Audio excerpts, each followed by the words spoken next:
ዛሬ በተቻለ መጠን ከሃይማኖትና ከፖለቲካ የጸዳ ጨዋታ ለማቅረብ እሞክራለሁ። በተቻለ መጠን ነው ያልኩት።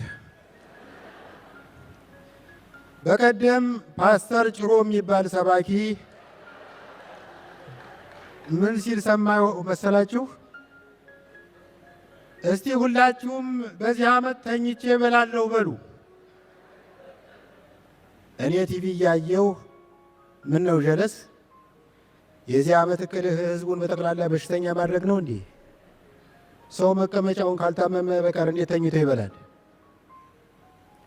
ከጥቂት ቀናት በኋላ በቦሌ መንገድ ሳልፍ ሰላም ተስፋዬ የተባለች ዝነኛ አርቲስት የሆነ ፍራሽ ላይ ጋደም ብላ የምታስተዋውቅበት ቢልቦርድ አየሁ።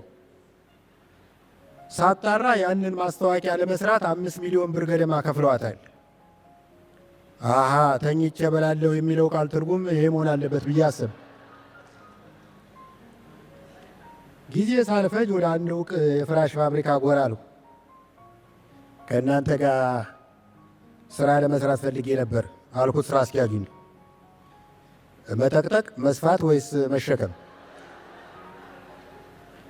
አይ ማስታወቂያ ለመስራት ነበር እንደ ሰላም ተስፋዬ። ልምድ አለህ? አዎ የመኝታ ልምድ አለኝ። ስራ አስኪያጁ ስለ እኔ አንዳንድ ነገሮች ካጣራ በኋላ ማስታወቂያ የምናሰራው በቆንጆ ሴት አርቲስቶች ነው አለኝ። እንዳለመታደል ሆኖ ቆንጆ ሴት አርቲስት አይደለሁም። ይሁን እንጂ ቆንጆ ሴት አርቲስቶች አጠገብ በመቆም ወይም በመተኛት የበለጠ ቆንጆ ሆነው እንዲታዩ ማድረግ ይችላለሁ። ሰውየው ትንሽ አሰበና እንዲህ አለ፣ ጥሩ የማስታወቂያውን ሐሳብ እኔ እሰጥሃለሁ። ምንድነው ብታደርገው? የንግድ ባንክ ያሰራው አዲሱ ህንፃን አወቀው? 12ኛው ፎቅ መስኮት ላይ ወጥተህ ትቆማለህ። ከዛ እኛ ከታች ፍራሹን ዘርግተን እንጠብቅሃለን። አነጣጥረ ፍራሹ ላይ ትወድቅና ወደ ካሜራው እያየህ ምቾቱ ወደር የለውም የሚል ምስክርነት ትሰጣለህ። አድርገውና ፍራሹን ብስተውስ? እንደሱ አይነት ነገር ካጋጠመ ለሙያ ለከፈልከው መስዋዕትነት ፋብሪካችን ከንግድ ባንክ ጋር በመተባበር ሐውልት ያቆምልሃል። ከብዙ ክርክር በኋላ ደከም ባለ ክፍያ ልክ እንደ ሰላም ተስፋዬ ፍራሹ ላይ ተኝቼ እንዳስተዋውቅ ተወሰነ። አንዴ ጋደም ከማለቴ 4 ጊዜ ተገላበጥኩ። አሃ እንዴት ነው ምቾቱ አለኝ ስራ አስኪያጁ።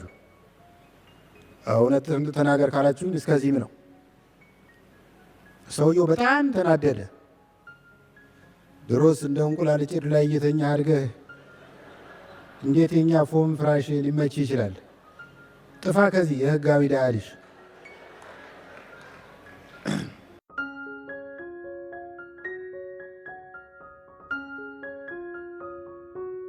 ከዕለታት አንድ ቀን አንድ ጎስቆል ያለ ሰው ወደ ቢሮ መጥቶ ምርመራ ተደረገለት።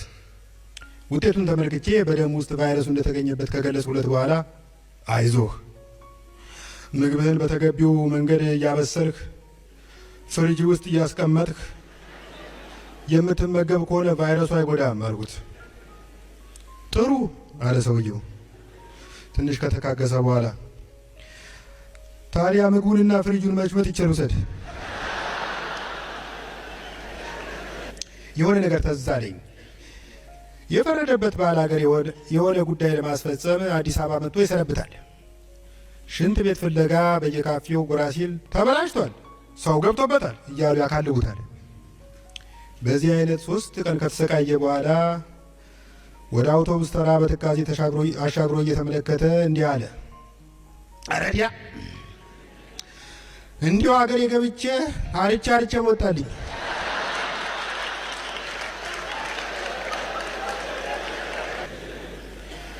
ሰው ደግሞ ወረፋ የመጠበቅ ትዕግስቱም ሆነ ጨዋነቱ ጥሎት ጠፍቷል። አንዱ ኩላሊት አለብኝ ሲል አሳለፍ ነው።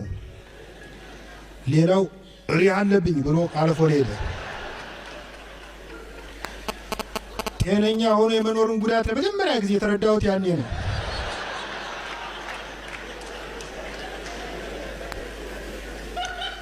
ከአሰልቺ ጥበቃ በኋላ እኔም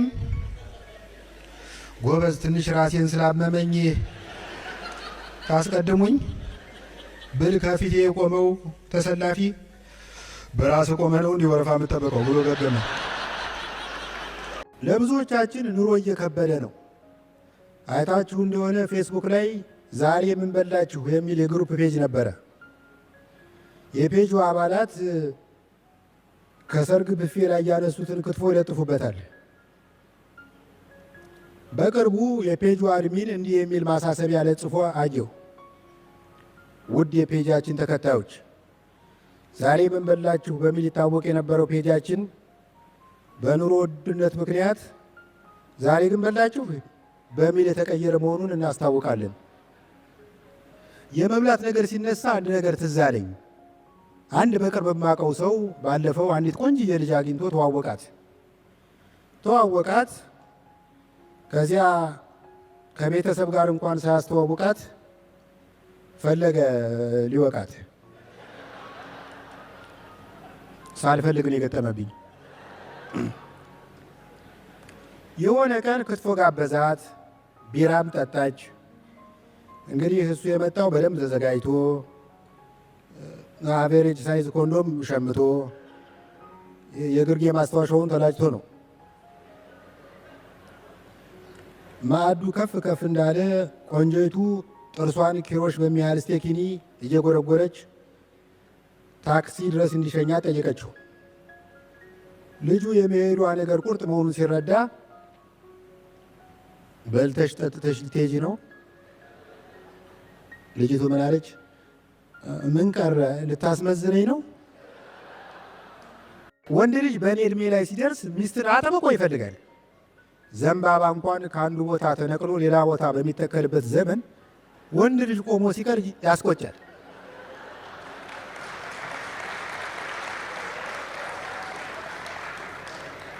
እኔ አሁን ሴትን የማማርጥበት ደረጃ አልፌያለሁ። የቁንጅና መስፈርት ራሱ የለኝም። ከእኔ የረዘመ ጺም አይኖራት እንጂ የትኛውም አቅመ ሔዋን የዘለለች ሴት መስፈርቱን ታሟላለች። በቀደም ክፍለ ሀገር ከሚኖሩ ወላጆቼ ጋር ስልክ እያወራው ከኮንዶሚኒየም ግቢያችን በመውጣት ላይ ነኝ።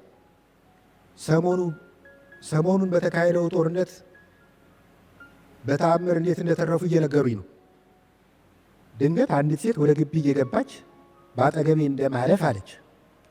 ዞር ብዬ ሾፍኳት። ጉንጯ ላይ የሚስጥር ኪስ የሚያክል ዲምፕል አላት። በእርግጥ በቁመት ትንሽ ትበልጠኛለች። እግዜር ከግራ ጎኔ ሳይሆን ከራስ ቅሌ የኮርኔስ አጥንት ላይ ወስዶ የሰራት እንደሆነች ገመቱ። ከዚያ ወደ እኔ ዞር ብላ ፈገግ አለች። ጭራሽ እንደው መቆም አለችና ላወራክ ነበር ስልክ ይዛሃል አትለኝም? አቤት ድምፅ። በሉ ቻው፣ ራሳችሁን ጠብቁ አልኳቸው ወላጆቼን። ልጄ ቆይ ከዚህ በኋላ ኔትወርኩን ሊቆርጡ ስለሚችሉ በቅጡ አውራን አለኝ አባቴ። ኔትወርኩን አሁን ከዘጉት ከ6 ወር በኋላ ነው የሚከፍቱት አለችኝ እናቴ። በቃ ከ6 ወር በኋላ እደውላለሁ አልሁና ጆሮቸው ላይ ጥርቅም አደረኩት። ቆይቶ ጸጸተኝ። ወዲያው ግን ሰው እናትና አባቱን ይተዋል፣ ከሚስቱም ጋር ይተባበራል የሚለውን ጥቅስ አስቤ ተጽናናውን። ከዛ ስልኬን ኪሴ ውስጥ እየሻጥኩ እሺ ስላት ህንፃ ቁጥር 42 የት ነው አለች። በቃ ለዚህ ነው ድምፅሽን ጮማ ያፍነው፣ ዲምፕልሽን ምቾት ይድፈነው በየረግሚያት ወደ ቤት የገባው። ብቻ የመኖር አንዱ ጉዳት በዘፈቀደ እንድትኖር ማድረጉ ነው። በቀደም ከሌሊቱ 11 ተኩል ከእንቅልፍ የተነሳው አንደኛው ስሜቴ በውቄ ተነስ ወንድ ሁን ወደ ስፖርት ቤት ሂድ አለኝ። ሌላው ደግሞ በውቄ አርፈህ ቲክቶክ አለኝ። በመጨረሻ ከራሴ ጋር ታግዬ ስፖርት ቤት ሄጄ ቲክቶክ ለማየት ወሰኑ። ጂሙ ለመድረስ 150 ሜትር ርቀት ላይ 24 ሰዓት የሚሰራ ማሳጅ ቤት ጉብ ብሏል። ትንሽ ሳመነታ ከቆየሁ በኋላ ገባሁ። ማሳጅ የምታደርገ ሴትዮ ጀርባዬን እየዳበሰች የዚህ ታቱ ትርጉሙ ምንድን ነው? ታቱ አይደለም፣ በልጅነቴ ከሾላ ዛፍ ላይ ወድቄ ጠባሳ ነው። ይሄ ጎርባጣው ነገርስ እሱ ትርፍ አከርካሪ ነው። ከ100 ሰው በአንድ ላይ ይከሰታል። ትንፋሹ አንገቴ አካባቢ ይሰማኛል። አንድ ነገር ላስቸግርሽ የምችለው ከሆነ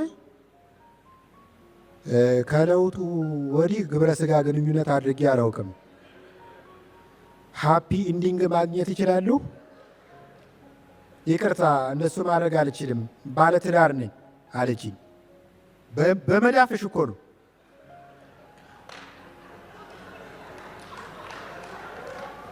ባሌ ከነ መዳፌ ነው ያገባኝ አለችኝ። ይሄ ከብልግና ጋር የተገናኘ አይደለም አልኳት። የሕክምና እርዳታ እንደሚሰጥ ራስሽን ቁጠሪው። ወይ አላደል የሰው ሕፃን እንደሚያስገሳ ሞግዚት ራስሽን ቁጠሪው። ከስንት ክርክር በኋላ ተረታች። ቀለበቷን አወለቀችና ትንሽዬ ጠረጴዛ ላይ አስቀመጠችው። ከዛ እንደ ብቅል ገለበጠች። በወይራ ዘይት ላደርግልህ? ከተመቸሽ የመኪና ዘይት ራሱ ልትጠቀሚ ትችላለሽ።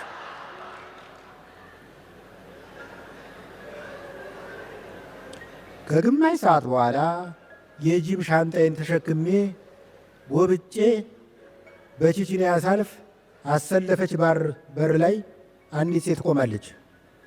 ሃንጎቨር በተጫጫነው ድምፅ አባቱ ናግባ አለችኝ። የተባረከ ይሁን። አሁን መጣሁ።